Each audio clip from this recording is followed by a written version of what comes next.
आपसे एक सवाल पूछता हूं,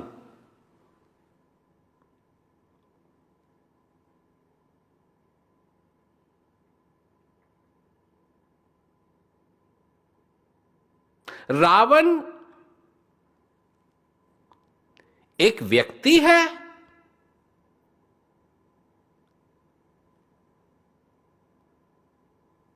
या समाज है?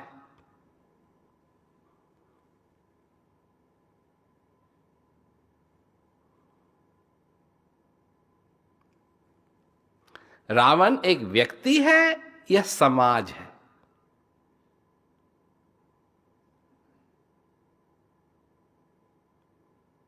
क्योंकि जैसा ये समाज है, चाहे वो कहीं भी हो, चाहे वो अमेरिका में हो, चाहे वो इंग्लैंड में हो, चाहे वो कनाडा में हो, चाहे वो ऑस्ट्रेलिया में हो, चाहे वो न्यूजीलैंड में हो, चाहे वो हिंदुस्तान में हो,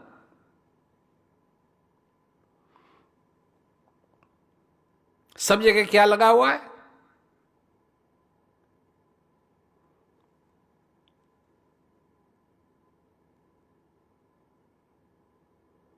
अब भगवान का भजन करो तो क्यों करो?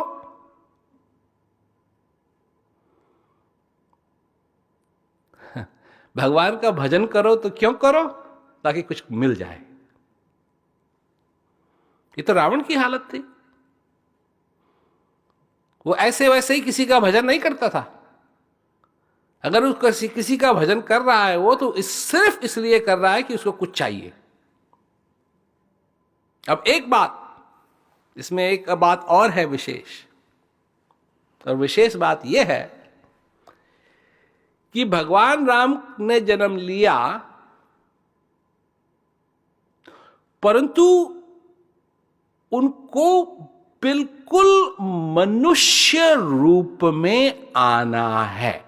इस संसार के अंदर उनका आगमन विष्णु रूप में नहीं हो सकता, बिल्कुल मनुष्य रूप में होना है, क्योंकि ये रावण को वर मिला है कि उसे, क्योंकि उसने अपने घमंड से मांगा ही नहीं कि मनुष्य उसको को मार दे, न मारे, ये उसने मांगा ही नहीं। तो मनुष्य रूप में आए हैं ताकि रावण का वध कर सकें। रावण का वध करने के लिए मनुष्य रूप में आए हैं। उसमें कोई देवता नहीं हो सकता, कोई दानव नहीं, कोई देवता नहीं, बिल्कुल मनुष्य होना है। तो वाल्मीकि इस प्रसंग को कह रहे हैं और इसमें क्या समझाने की कोशिश कर रहे हैं? जैसे मैंने कहा कि मैं अपनी दृष्टिकोण से बात रख रहा हूं, मेरा ये दृष्टिकोण है कि वो कह रहे हैं कि क्योंकि तुम मनुष्य हो, तुम शक्तिहीन नहीं हो। तुम्हारे में, क्योंकि तुम तो ये समझते हो कि तुम तो सिर्फ मनुष्य हो,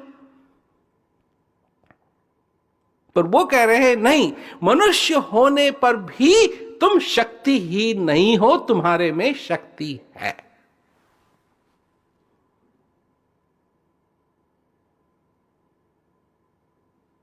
तो तुम मनुष्य भी हो, अर्थात तुम उस रावण का वध कर सकते हो, और उस रावण का वध करने की शक्ति भी तुम में मनुष्य के नाते है।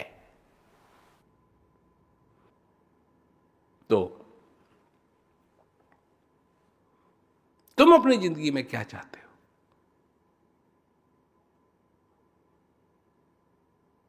अगर शांति अपने जीवन में चाहते हो तो जो शांति की प्यास है, क्या तुमको वो शांति की प्यास लगी है या नहीं? जिसको शांति की प्यास नहीं है, जिसको प्यास नहीं लगी है, उसके लिए पानी की कोई कीमत नहीं। जिसको भूख नहीं है उसके लिए भोजन की कोई कीमत नहीं। तो तुम क्या चाहते हो अपनी जिंदगी के अंदर? वही जो सारा समाज चाहता है, क्योंकि जो समाज चाहता है वो तुम चाहते हो।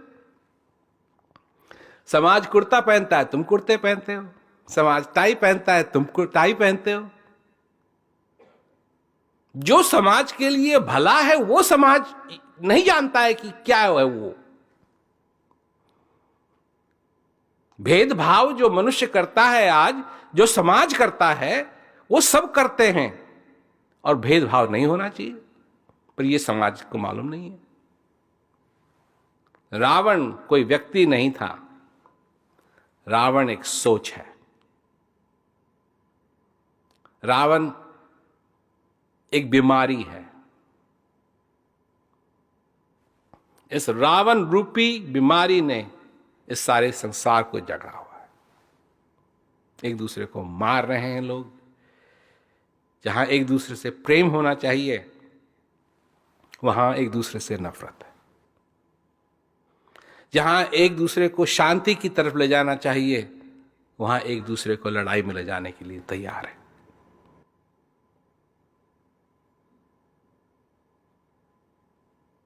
राम, तुमने रावण को पूरी तरीके से मारा नहीं, वो आज भी बीमारी के रूप में जिंदा है। सोचने की बात है, समझने की बात है। और सबसे बड़ी बात तो यही है कि अपने जीवन को सफल बनाओ, आनंद में रहो। आनंद तुम्हारे अंदर है, सफलता तुम्हारे अंदर है। सफलता तुमको बाहर नहीं मिलेगी। और ये जो शरीर मिला है, ये जो समय मिला है, इसका पूरा पूरा फायदा हो।